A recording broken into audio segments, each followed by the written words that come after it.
એક સોસાયટીના કારણે 15 સોસાયટીના લોકો થાય છે પરેશાન રાજકીય વગ ધરાવતા બિલ્ડરો પોતાની મનમાનીથી રોયલસિયા નામની ગામમાં સોસાયટી બનાવી છે આ સોસાયટી એ કાયદેસરનો રસ્તો દબાવી નાખતા આસપાસની 15 જેટલી સોસાયટીઓના રહેવાસીઓ પહોંચ્યા પ્રાંત અધિકારી પાસે પ્રાંત અધિકારીને મૌખિક તથા લેખિત રજૂઆત કરતા પ્રાંત અધિકારી તાત્કાલિક એક્શન મોડમાં આવ્યા અને ગાંધીધામ ડેવલપમેન્ટ ઓથોરિટીને કર્યો ઓર્ડર અત્યાર સુધી ખો રમાડતા ગાંધીધામ ડેવલપમેન્ટ ઓથોરિટીના કર્મચારીઓ થયા દોડતા અને તાત્કાલિક સર્વે કરવા પહોંચ્યા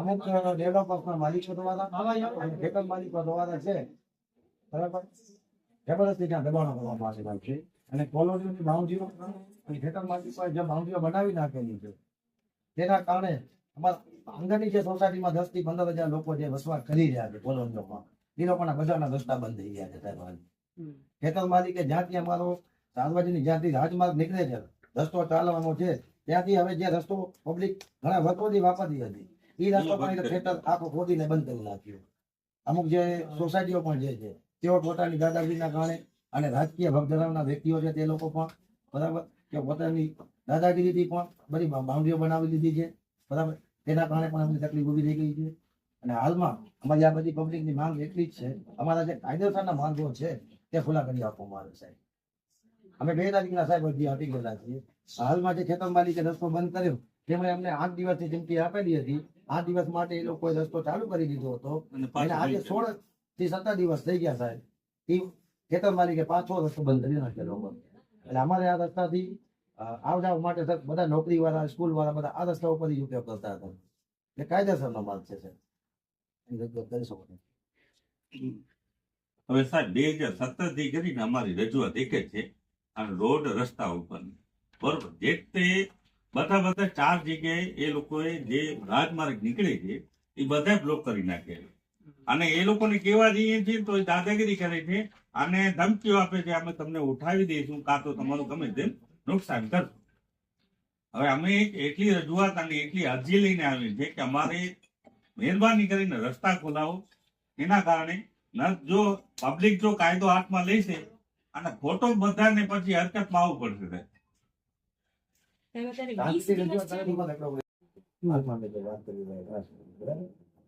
આ કોલોની હાલમાં બની ટૂંક સમય પહેલા અને આ પાછળની જે સોસાયટીઓ છે બધા એ વર્ષોથી ત્યાં છે 2004 થી 2002 થી માણસો વસવાટ કરે હવે આ આખી બાઉન્ડ્રી આ લોકો બનાવી અને અમારો આ બધી કોલોની આવ જવા માટે રસ્તો આ રસ્તો રોયલ કોલોની છે ને આ રસ્તો એમણે બાઉન્ડ્રી બનાવી નાખી પીજીવીસીએલ દ્વારા અહીંયા ડીપી લગાડી દીધી વચ્ચે એમને પણ અમે અરજી કરી આવેલા છે બરાબર અને એની બાદ અહીંયાથી જ આવવા જવા માટે રસ્તો હતો સાહેબ આ રસ્તો યુઝ કરતા હતા બધા બરાબર હાલમાં ખેતર માલિકે જે છે અહીંયાથી એની અહીંયા માત્ર ને માત્ર સાહેબ 38 ગુંઠા જમીન છે 31 ગુંઠા અહીંયા એ પણ જમીન જે છે ને આ સાઈડમાં છે બાકી આગળ જે જમીન છે લોકો એમ કે છે કે કેપેટીની જગ્યા છે આ કલ્લાપુરની જગ્યા છે અમને એમ કે છે બધા લોકો બરાબર હવે પંચાયત વાળા તાલુકા વિકાસ અધિકારી બધા લોકોને એમ જ કરી કેપેટીની જગ્યા છે એમાં અમે કઈ નહીં કરી શકીએ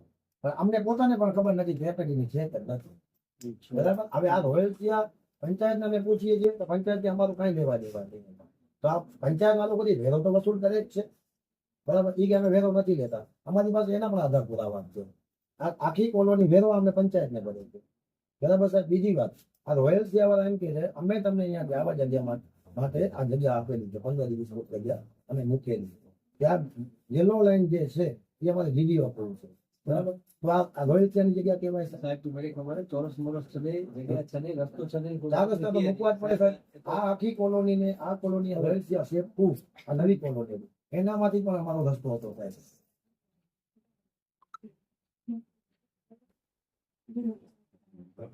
last two scientific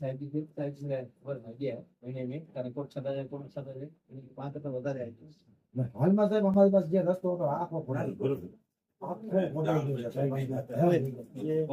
પ્રશ્નો છે કે સૌથી પહેલા તો આ કેપીટી ની જમીન છે કે કેમ તરત જ લખીને પહેલા તો મંગાવીએ, કેમ કે તમે પણ કહો છો કે આને હવે ખબર નથી કે આ કોની છે. જી સર. તો કેપીટી ને લખીએ પહેલા જી અને એનો ખુલાસો લઈએ કે આ કોની જમીન છે, કેપીટી ની છે કે પંચાયતની છે કે કોની છે. Okay sir.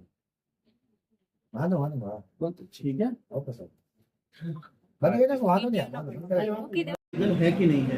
अगर इलीगल है 100% उठेगा. जी सर, बस हमें यही इलीगल है 100% कब तक हो पाएगा सर?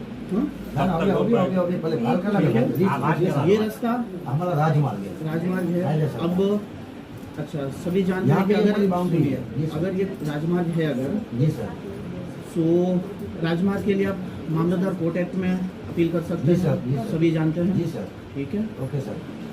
दूसरा तीसरा क्वेश्चन कि ये केपीटी की है कि नहीं है, ये हम चेक करवा लेंगे कि ये केपीटी की है कि नहीं है जमीन. Okay sir. ठीक है. Okay sir. फिर आपका क्वेश्चन ये रहा कि इसमें डेट लेट क्यों आ रही है. जी सर. नोटिस भी भेजी, 1 साल का गैप, वापस नोटिस अच्छा, आपकी भेजी, 2 साल का जानकारी गैप. जी हाँ, सर. आपकी जानकारी के लिए जी सर. ये जो पहला नोटिस है, जी सर. ये जो नोटिस, जी सर. इसके बाद आपके पास 2 कागज और है नहीं, इसके बाद में 2 नोटिस और गई इन्होंने है. रिसीव करके मैं अटेस्टेड वही कॉपी भी नहीं दिया. कह रहा हूँ. इसके बाद में 2 नोटिस और गई है. મારું નામ પિંતલ રાજકોટ છે. હું વિનાયક સોસાયટીમાં રહું છું. મારો પહેલો પ્રશ્ન તો એ છે અમે આજે 20 દિવસ ત્યાં રસ્તા માટે ફરીએ છીએ. 20 દિવસ થઈ ગયા. આ તંત્ર કેમ નથી ધ્યાન નથી દેતો? મારો પહેલો પ્રશ્ન તો હું તંત્રને એ પૂછવા માંગુ છું કે કેમ ધ્યાન નથી આપવામાં આવતું? અમે આજે આટલી પબ્લિક 15,000 થી 20,000 જેવી પબ્લિકમાં રહે છે, એટલી પરેશાન છે. તમે જુઓ તો ખરા હું આવીને એ જોઈ જાય છે તોય તમે કઈ એક્શન નથી લેતા. હવે અમે કરવું તો શું કરવું? આજે અમારા છોકરા સ્કૂલ નથી જતા. બધા સમજે કોઈ બીમાર પડી ગયા, એમરજન્સી આવે છે તો હું ભલે માણસ મરી જાય ત્યાં સુધી નહીં સાંભળવાનું. અમે પણ હોય ને, ઇન્સાન છીએ, કઈ જાનવર થોડી નથી. જાનવરને પણ હોસ્પિટલ પહોંચાડવામાં આવે છે. તો અમને કેમ નથી અમારા માટે કોઈ મતલબ રસ્તો ગોતવામાં નથી આવતો? પ્રાકૃતિક આપદાઓ અમને આ તંત્ર ગોલ ગોલ શું કામ ઘુમાવવામાં આવે છે? અમે બધી જગ્યાએ જઈ આવ્યા છીએ છતાંય પણ અમને કહે છે કે તમે આ જીડીઆમાં જાઓ, મામલાદારમાં જાઓ, કલેક્ટર પાસે જાઓ. મતલબ એક ઉપર એક મતલબ સ્ટેપ બાય સ્ટેપ મતલબ મુકતા આવે છે. અમે શું કોઈ ગાંડા પાડા છીએ? અમને શું પાગલ બનાવવા માંગે છે? હવે અમને બીજું કઈ ન જોઈએ. અમે જલ્દી હવે 2 જ દિવસ ખાલી વેઇટ કરશું. ખાલી 2 જ દિવસ છે એમના પાસે. અમને રસ્તા જોઈએ છે. એ અમારા લીગલી રસ્તા હોવા જોઈએ ને એટલે જ કાઢી દેવા પડશે. નકા પછી અમે અમારી રીતે પછી જે કરશું એ બધું તંત્ર ઉપર જવાબદાર રહેશે.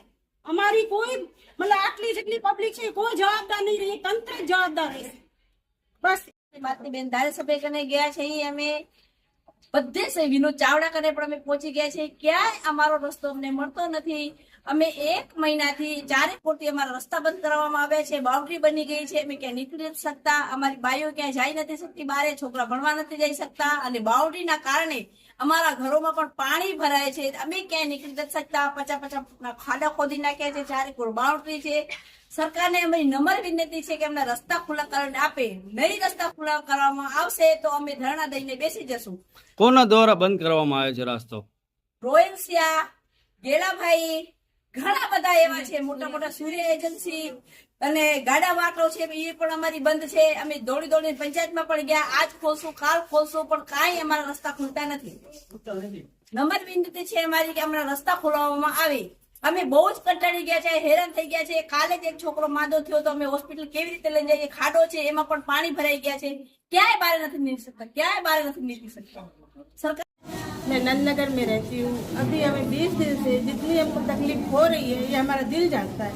पब्लिक आपको रो कर रही है. रोने के जैसे आंसू निकल रही है. यहाँ से गोल घूम के जहाँ 10 मिनट का रास्ता है वहाँ हमको 2 घंटे में पहुँचना पड़ता है. बोलो हम क्या करें?